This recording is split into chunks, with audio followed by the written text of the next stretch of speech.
Good morning, everyone. Welcome to another episode of Spilling Tea.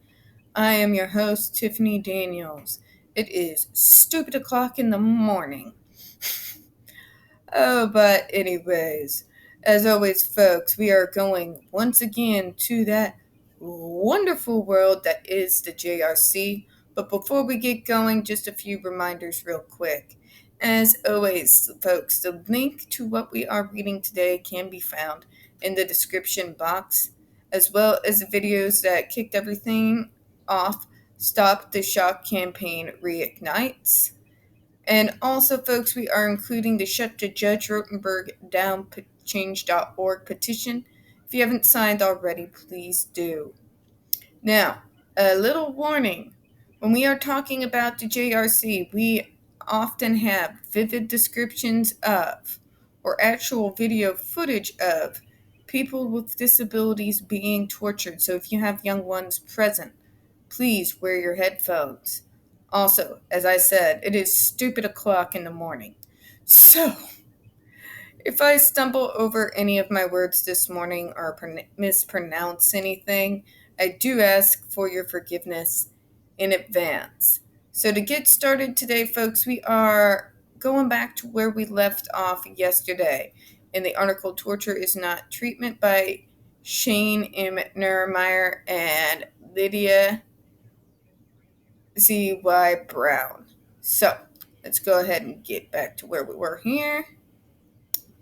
Freeing all our people. Even after what seemed like an increase in the awareness of and activity too in the abuse at the JRC, it remains open. Worse, restraints, seclusion, food deprivation, physical assaults, abusive behavior, modification therapies, and institutionalization of disabled people remain legal and widespread outside of the JRC. There is some reason for hope of progress at this point, at least as it concerns the JRC in particular. As of the time this piece was written in the early 2019, the U.S. Food and Drug Administration recently announced that it plans to finalize the proposed ban on use of shock devices. As we know, that ban has never been enforced.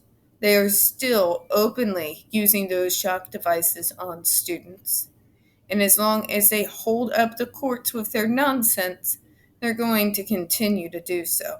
Obviously, the only answer is to shut this place down. But, anyways. Furthermore, although the JRC won the most recent legal battle against the state of Massachusetts over the government's attempts to ban or even just limit the use of adversives, the state is in the process of appealing this decision. The JR. Oh, that's nice. I may have to take a look at that. Anyways, the JRC has also lost its staunchest ally in the state legislature after former Representative Jeffrey Sanchez, whose nephew Brandon has been at the facility for decades, was defeated in the 2018 primary elections. I gotta love Lady Karma. Thank you. Oh, what an evil prick. Moving on. Meanwhile, there are both ongoing forthcoming lawsuits by survivors and their families seeking justice. One of those include Jennifer Masumba, by the way, whose interviews we have on this channel, as well as by disability advocates hoping to bring about systematic change. At the same time, though, there have been several recent instances of JRC staff being caught hitting or beating people in their care that have resulted in criminal investigations and convictions. One of those videos came out, I think about a year ago now, where in one of the JRC ran group homes, there was video footage of the students being beaten. I'll have to find the original news report and do a vid on it. These incidents demonstrate that the JRC's culture of abuse goes much deeper than its use of electric shock, and that even assuming the shock ban comes into effect, advocates will need to continue to press for JRC, along with other similar breeding grounds for abuse, be investigated, defunded, and ultimately shut down. While policy, advocacy, and lawsuits are two avenues through which to work toward these goals, The effectiveness of laws still hinges on the framework in which they were written, the ways in which they'll be interpreted, and the stringency with which they be enforced by judges. Yes, especially with the ban. Really? COVID? We have COVID, so we're going to continue to abuse and torture people. God, the hell's wrong with these people? Licensing agencies and other decision makers. Were it possible to get a law or policy banning the use of not only electric shock devices, but all forms of aversive JRC has used as part of its behavior modification program, this would still not fully address the core problems that the JRC represents. Namely, even many opponents of the egregious types of aversive use there still see behavior modification aimed at making autistic people more compliant as worthwhile. Yes, folks, that's the ABA debate that I've gotten into several times.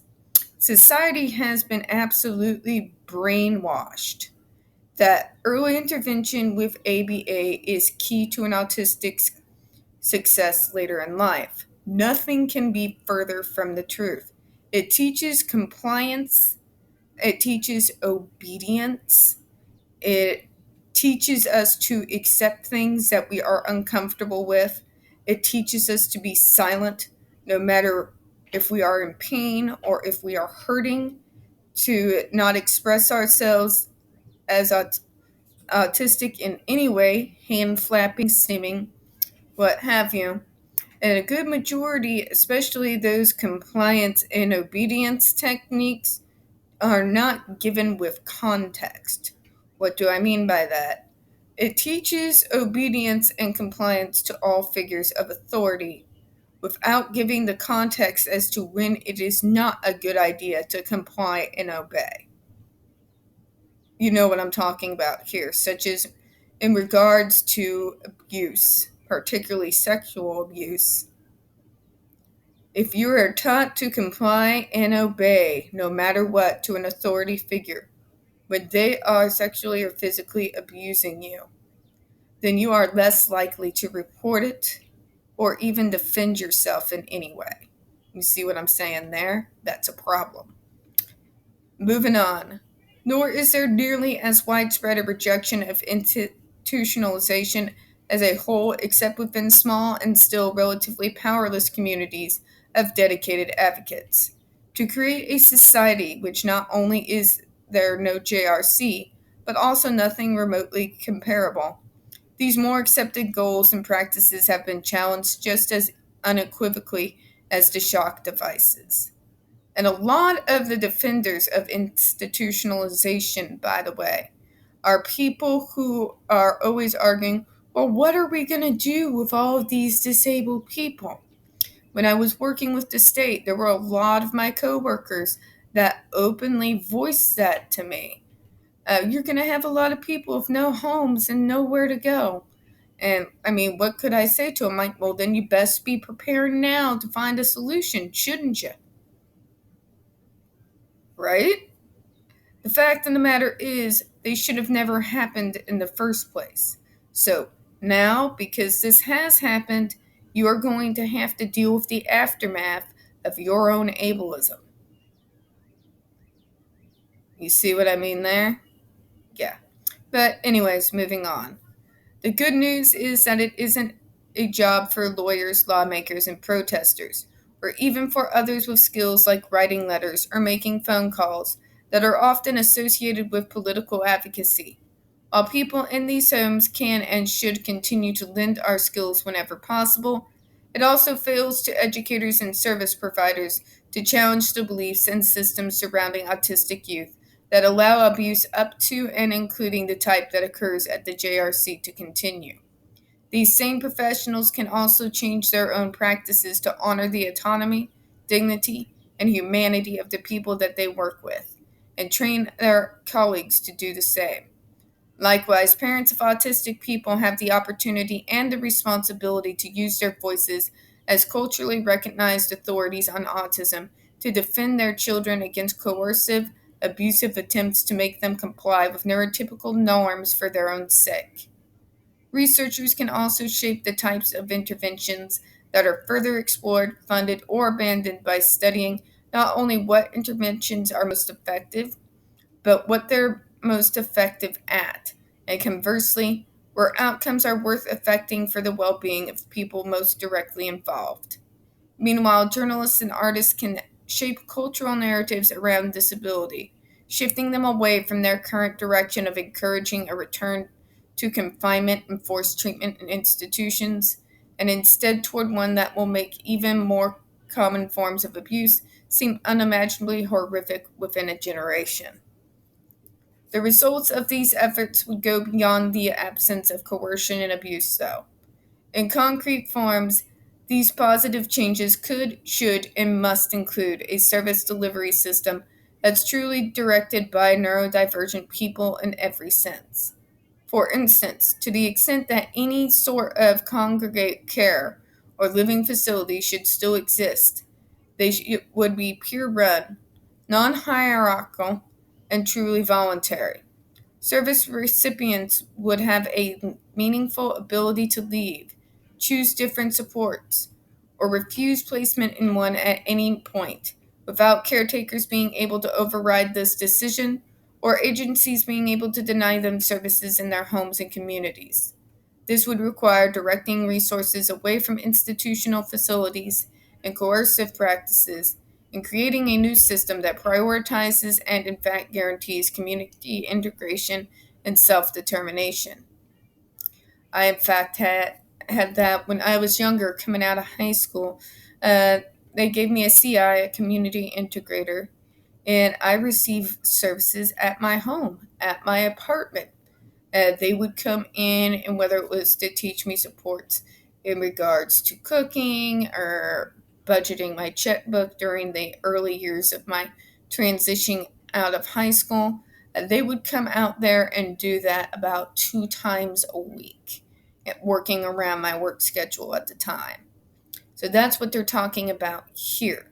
You don't necessarily have to be inside an institution in order to receive the care and supports that you need. It's called a circle of support for a reason, and it is specifically designed and has been designed with people like myself there to help design it. It was a collaboration between self advocates, parents, caseworkers, and medical professionals to come up with a concept of a circle of support so that we can be out and a part of the community instead of shut away in an institution, but still receive the supports that we need. And out here in Missouri, where this is a very large, it's called person centered planning. It's been huge, the impact, folks. It's been massive. And so far, we've had way more success than we've had failures using this model. So that's what they're talking about there.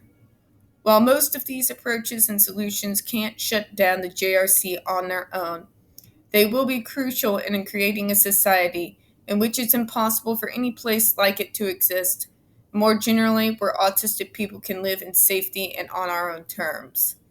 Now, and it's rare that I say this, by the way, but whereas that is fantastic for autistic people, I think this needs to be implemented for all people with neurodevelopmental disabilities, not just us, but across the board.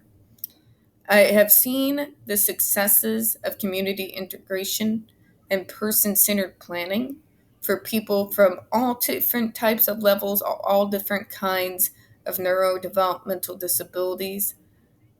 I've seen it just be incredibly successful. People who have that circle of support, people who do that person centered planning, or the person they're planning around's voice as the ultimate yay or nay, has had incredible success so far. It really, really has. And it's something that even in the early 2000s that my state was switching their mindsets to and really pushing. when I became of the Department of Mental Health out here in the Southwest region. So that is what I would like to see things geared towards now. A stepping away from this concept of institutionalization of group homes, because these not only provide breeding grounds for horrific abuse, but it also reinforces stereotypes. It assumes incompetence. And when society assumes incompetence, think about those potential employers when we come in to apply. I bet you see where I'm going with this. So, this is not just about the JRC.